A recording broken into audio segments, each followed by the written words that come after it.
You know, World War II didn't just happen. It wasn't a single event. It was a catastrophe, really, built piece by piece. Think of it like a line of dominoes, each one falling and knocking over the next, pushed by things like economic desperation, political failure, and just raw ambition. So let's unpack that chain reaction and see exactly how it dragged the world into its deadliest conflict ever. And that really is the big question, isn't it?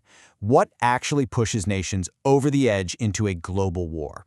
In this explainer, we're going to break down those critical triggers from a peace treaty that backfired to a worldwide economic crash that just set the perfect stage for conflict. So where do we start? Well, believe it or not, our story begins not with a declaration of war, but with the end of one. Because the end of World War I, it wasn't a real resolution. In a lot of ways, it was the first and maybe the most important domino to fall. Okay, so the Treaty of Versailles. On paper, this was supposed to guarantee peace forever, to make sure a war like that could never happen again. But for Germany, it didn't feel like peace. It felt like a national humiliation.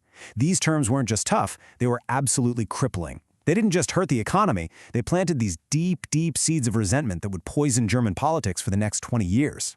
Now that economic instability in Germany, it didn't stay in Germany, it went global, and that tipped over the next domino. It created the perfect storm, really, for extremist leaders to rise up and grab their moment. And you can really see the pattern here, can't you? The Great Depression hits, and suddenly there's just mass desperation. People are losing their jobs, their life savings, and maybe worst of all, their hope. And right into that void step authoritarian figures like Adolf Hitler. While democratic governments seemed stuck, powerless, these new leaders offered simple, powerful, and incredibly dangerous solutions. They completely exploited that public fear and promised to bring back national strength and glory. And we have to be clear, this wasn't just about fixing the economy.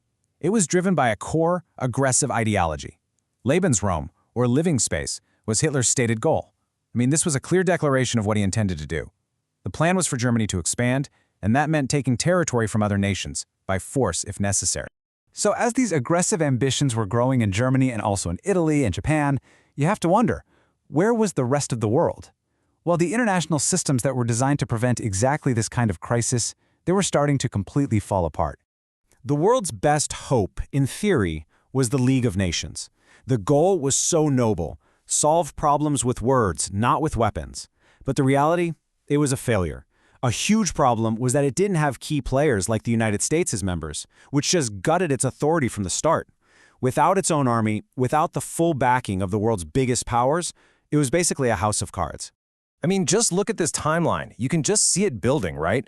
A clear and escalating pattern of aggression all through the 1930s that just goes completely unchecked. From Asia to Africa to the very heart of Europe, these aggressor nations were pushing the limits, and every time they got away with something, they just got bolder. The international community, for the most part, just watched it happen. So why? Why did they just watch? The answer is this policy called appeasement. Now, it's so easy for us to look back now and say it was a huge mistake, but you have to try and put yourself in their shoes.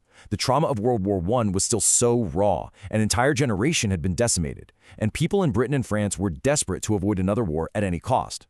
So leaders hoped that by giving Hitler some of what he said he wanted, they could keep the peace. But it was a fatal miscalculation. Appeasement didn't stop a war. It just delayed it and made Germany that much stronger. So, diplomacy is in ruins. Aggression is being rewarded. The stage is completely set.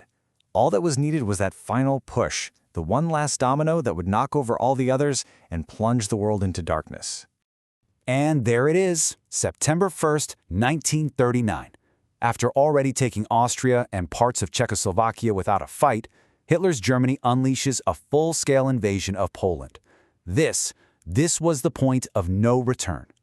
And just like that, the policy of appeasement was over. Britain and France had a treaty to defend Poland, and they honored it. 2 days later, they declared war on Germany. The Second World War in Europe had officially begun. But the conflict wasn't truly a world war just yet.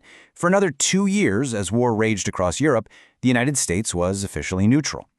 Well, that all changed on December 7th, 1941. That's when Imperial Japan, trying to dominate its region, launched that devastating surprise attack on Pearl Harbor. The final, major domino had been pushed, pulling the U.S. into the fight. So when you look back at it all, you see this incredibly clear chain of events. A bitter treaty, a global depression, the collapse of diplomacy, and aggression that just went unanswered. And it leaves us with a really important question for today.